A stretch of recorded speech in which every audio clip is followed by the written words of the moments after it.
तकरीबन 4 अरब साल पहले ये था हमारा ग्रह। कॉस्मिक कैलेंडर पर तारीख थी 21 सितंबर। तब शायद जीवन शुरू हुआ था। वायुमंडल हाइड्रोकार्बन स्मॉग से भरा हुआ था। न सांस लेने के लिए ऑक्सीजन थी और ना ही कोई सांस लेने वाला था। समुद्र की तली में उम्मीद की एक छोटी किरण दिखने के 1 अरब साल बाद पूरी दुनिया में ही जीवन दिखाई देने लगा। इसका श्रेय जाता है एक ऐसे जीव को जिसका वजूद आज भी खत्म नहीं हुआ है और उसका नाम है सायानोबैक्टीरिया। अगर सायानोबैक्टीरिया को 2 अरब 70 करोड़ साल मिल जाएं, तो ये कहीं भी पनप सकता है। इसके लिए मीठा पानी, खारा पानी, गर्म सोते और नमक की खदानें, ये सभी आशियाने हैं।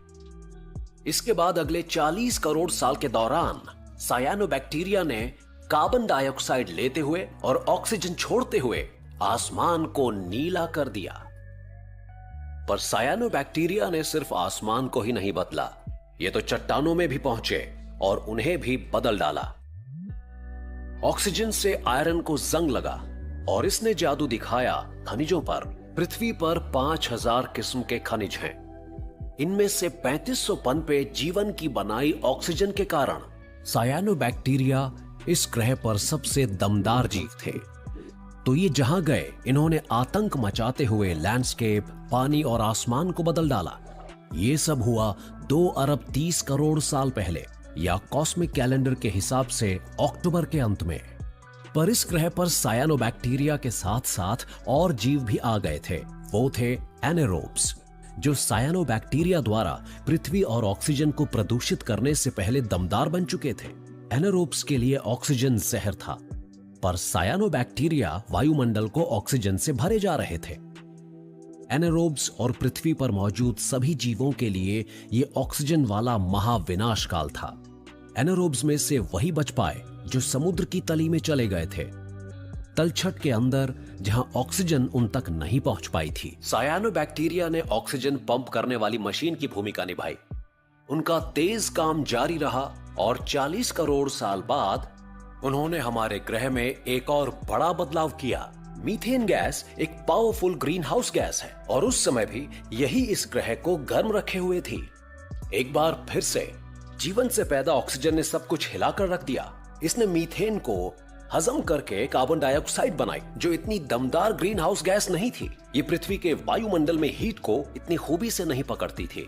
तो पृथ्वी का तापमान धीरे धीरे गिरने लगा। मरे हुए बैक्टीरिया के कारण पूरे ग्रह पर ही कार्बन डाइऑक्साइड फैल गई। ज्वालामुखियों ने बड़ी मात्रा में कार्बन डाइऑक्साइड को वातावरण में छोड़ा, जिससे ग्रह गर्माया और बर्फ पिघली। अगले कुछ अरब साल में जीवन और चट्टानों की उथल पुथल जारी रही। यह ग्रह जमता और पिघलता रहा। अभी तक जीवन माइक्रोब्स और साधारण मल्टी सेल्यूलर जीवों की शक्ल में मौजूद था, पर एक दिन अचानक एक एक्सप्लोजन होता है, जिसे नाम दिया जाता है कैम्ब्रियन एक्सप्लोजन का। जीवों में टांगे, आंखें, गिल्स और दांत भी उगने लगे। जीवन का तेजी से विकास हुआ और जीवों में विविधता पनपने लगी। हमें अभी तक ये पता नहीं कि किस कारण से जीवन में इतना नाटकीय बदलाव आया था, पर हमारे पास कुछ मुमकिन थियरीज मौजूद हैं। इसके पीछे हो सकते थे ज्वालामुखियों से समुद्र के पानी में पहुंचने वाले कैल्शियम मिनरल्स। अब जीवन में रीढ़ और कवच जैसी चीजें पनपने लगी थीं। इसने अपना आमर बनाने के लिए चट्टानों से मानो जैसे साझेदारी कर ली थी। अब तो जीवन अपना आकार बढ़ाकर नए नए इलाकों में कदम रख सकता था। हो सकता है कि उसे सायानोबैक्टीरिया की बनाई कैनपी से बचाव हासिल हो गया हो। वायुमंडल में पैदा ऑक्सीजन के कारण ओजोन परत बनी। इससे जीवन के लिए समुद्र की सुरक्षा से बाहर निकलकर जमीन पर बस पाना मुमकिन हुआ।